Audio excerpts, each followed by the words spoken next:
Opa, cadê? Come on. A gente tem que voltar lá pra cidade, né? Ih, rapaz, era pra ter vindo junto com ela.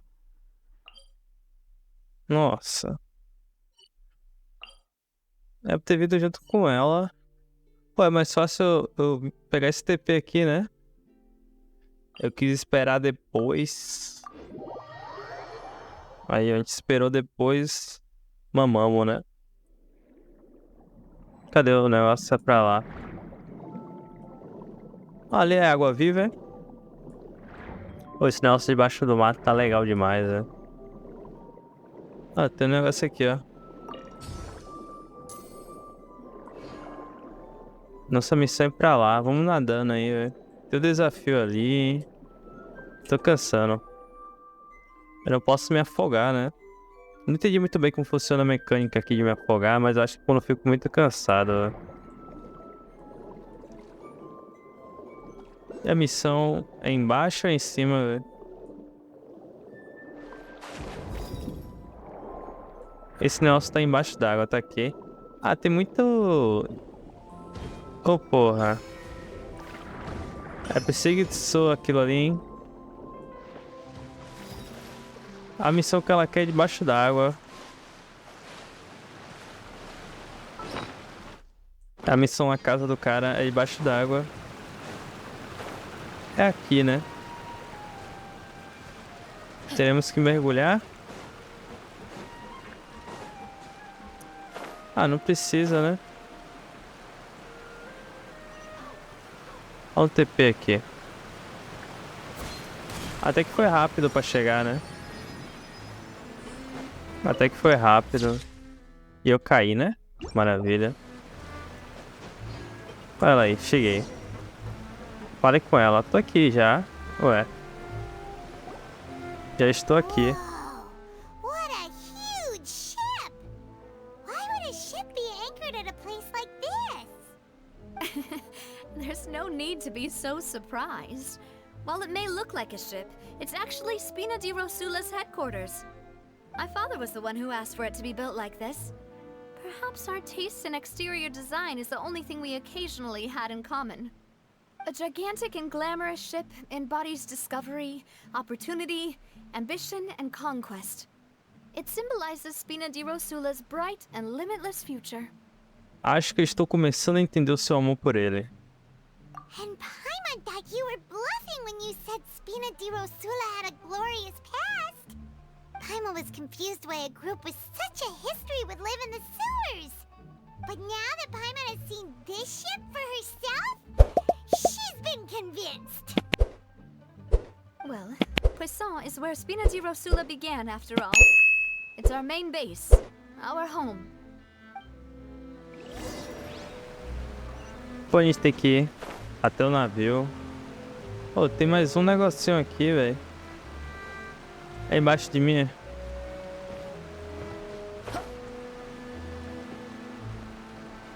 Opa, é aqui. Ah, tá travado. Vou bater na barreira, não vou? Ah, não vou não. Desce. E aqui me joga pra onde? Nossa, não. Depois eu faço esse mecanismo aí. Nossa. Não tem como sair, né? Então... a gente vai indo aqui. Ui. Eu só tô indo pro barco, cara. Ô, dá pra voltar, meu guerreiro? Obrigado. Eu tinha que pegar essas coisinhas aqui, né? Maralgá. Ah, é, tem até concha aqui. Tem bastante coisa aqui. Me solta lá em cima, velho.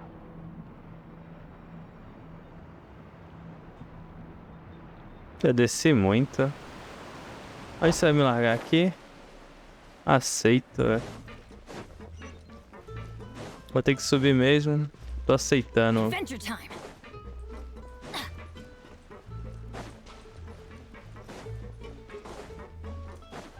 Vamos até o barco. Tem que subir mais ainda. É de metal ainda isso aqui, velho. Pô, se molhar aqui não escorrega não? Adventure time. Ai, ai, ai. Off we go. Cheguei. Melus, we're back. Apologies for the wait, demoiselle, and our most important partners. You said before that you still had some business at the court. What brings you back to Poisson so quickly? About that.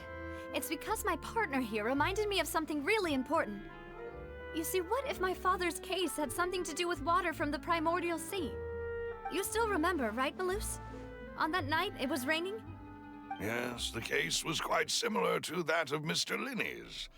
Both were what you'd call impossible murders. Seria possível o idealizador ser a mesma pessoa?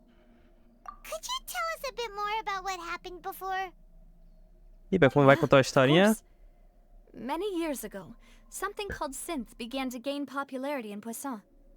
At a glance, it was a kind of drink that could excite your mood and produce many pleasant hallucinations. Wait!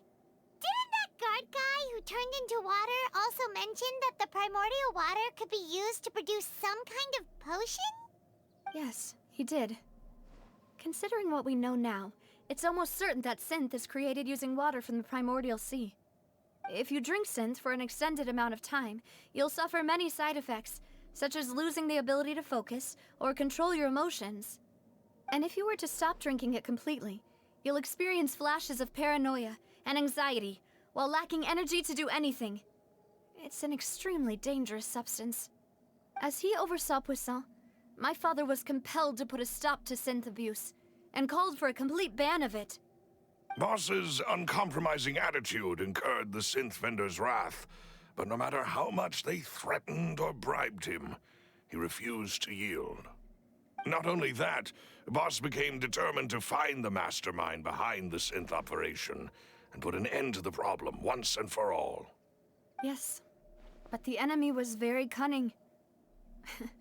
So he could never get anything out of the dealers, all of whom only sold the stuff and weren't privy to the rest of the operation.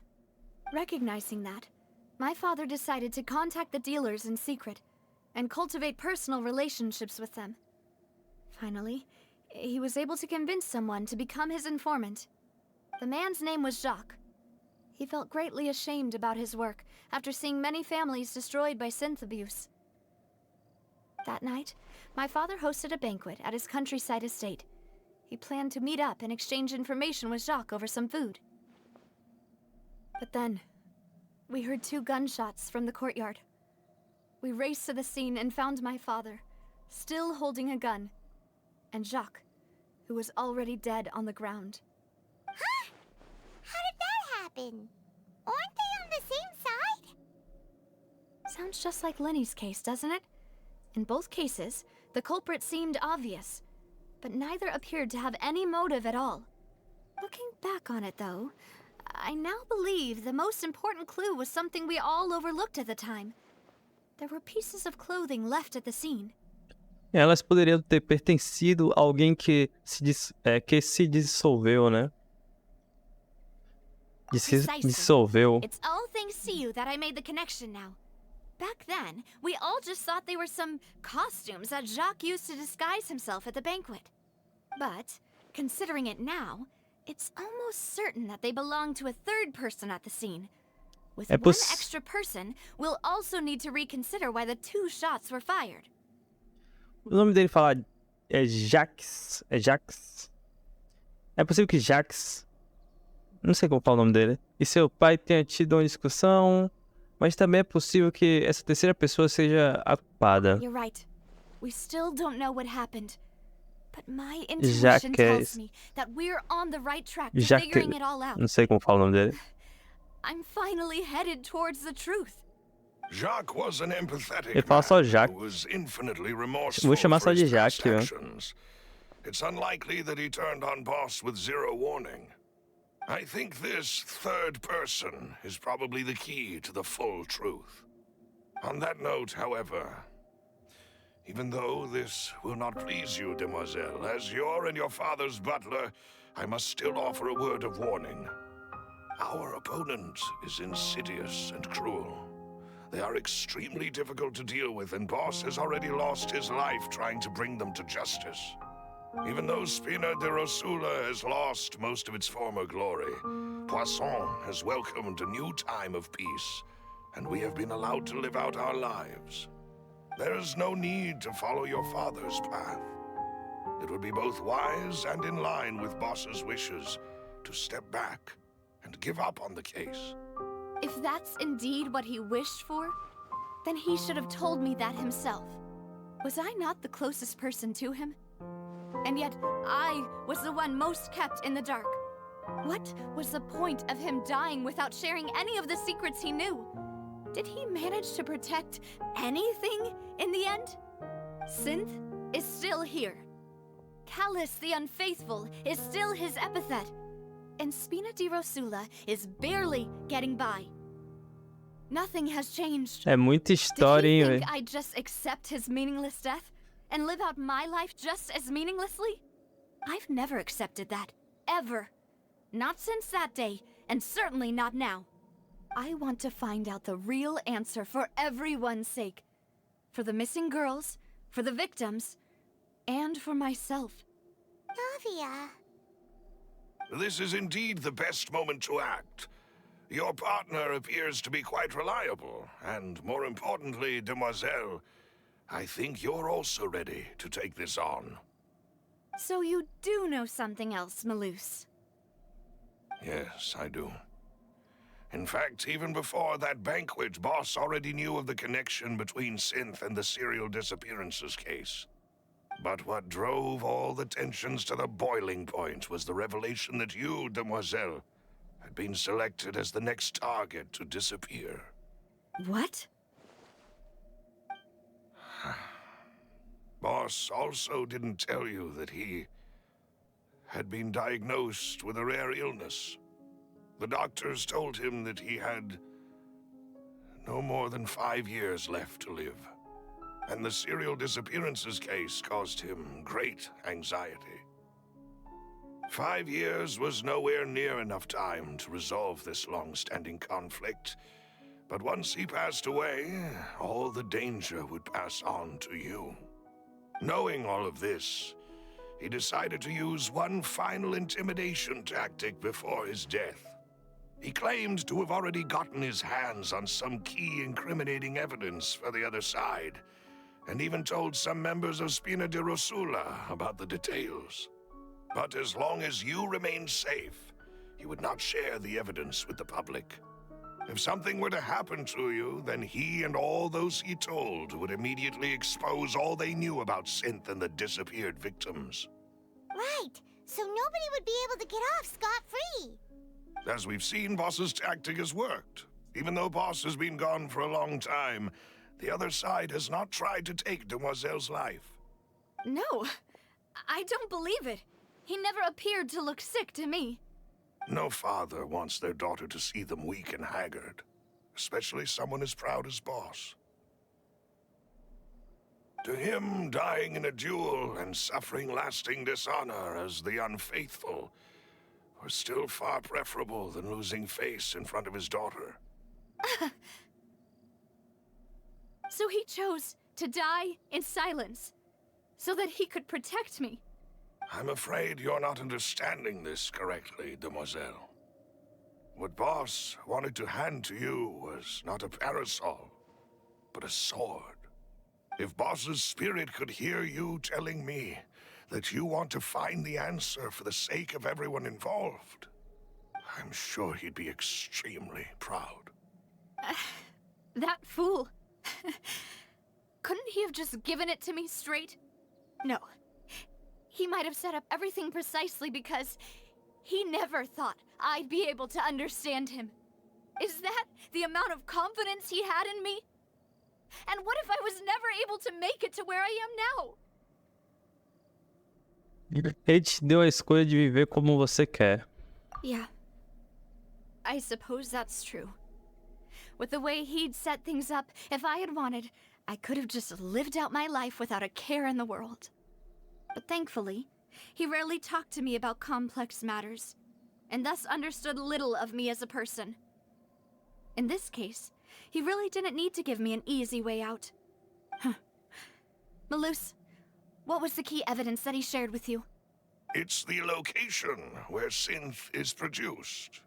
Essentially, it's the enemy's Vai ter uma luta? headquarters. Será? When he was threatening the enemy, Boss didn't share the specifics of the incriminating evidence he found. But if you want to use it against the enemy, you'll still have to take several things into consideration. Why? If we know where the place is, can't we just go storming in? You mustn't forget that we're fighting against a mysterious and dangerous organization that's been in operation Tranquilo, for já bati em decades. tanto fatui, cara. There's no telling what might be lying in wait at their headquarters. We also have no idea what kind of evidence we may be able to find inside, nor what people we may be able to capture. But a single visit to their headquarters would be tantamount to a formal declaration of war. The worst case would be that we leave empty-handed, but also open ourselves up to full retaliation. Then, in that case, why not work with the Fontaine authorities? Well, you saw one of them dissolve during Mr. Linney's case. We have no idea just how thoroughly they may have been infiltrated. That's true. Seems my father really had no choice. But things are different now. It should be a lot easier to prove the other side's guilt, now that we've connected Synth with the disappearances case. You sound like you've put a lot of thought into this, Melus. I am the butler, after all. I live but to serve the boss and Demoiselle's will. I've always been willing to take on any kind of risk for your sake. But considering my relative lack of ability, I've spent my time keeping secrets, performing basic investigations, and waiting for the right time to come. Thank you for all of that, Melus. Have you discovered anything new in the past few years? Let me think. One conclusion I came to was that the enemy must be quite familiar with Spina di Rosula, or at least have an informant planted here. When I announced orders to the organization's members on Demoiselle's behalf, I used to deliberately keep a few people in the dark and observe the reactions of the synth vendors. If the vendors didn't change their plans, then the individuals informed of our orders must be innocent. If the vendors packed up and fled, however, then someone must have given them the news. After several rounds of testing and investigative tracing, I've narrowed the suspect list down to 3 people. The first is Florent, Spina di Rosula's senior advisor. Huh? Florent? Yes, surprising, isn't it? He was one of the people Boss trusted the most, which also means that he was someone who understood Boss really well. Thanks to his position within Boss's innermost circle, he always knew our upcoming plans and could thus avoid capture this whole time. There's someone else like him too. Marcel, the head of Confrérie of Cabrières. Uncle Marcel. Cara, isso aqui vai demorar, né, velho? Muito diálogo, cara. O que é esse confrérie? Confere? O tio Marcel. It's a guild in Poisson. Boss helped it to grow to its current size and prominence. In the beginning, they were only reselling some daily goods, but now they're one of the richest guilds around, with a lot of business connections in the city. So, they're like a sister organization of Spina di Rosula? Yes, you can say that. When we were fighting against the synth dealers, they provided us with plenty of support. It's a bit difficult to imagine someone using their own money to hunt down themselves. The final suspect is Thierry, the man responsible for coordinating information between Spina di Rosula and the guards. Although the guards mostly leave us to our own devices, there are still many activities we have to report to the local authorities.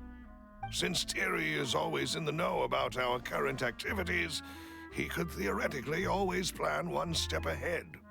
I see. These are all people who I communicate with quite regularly.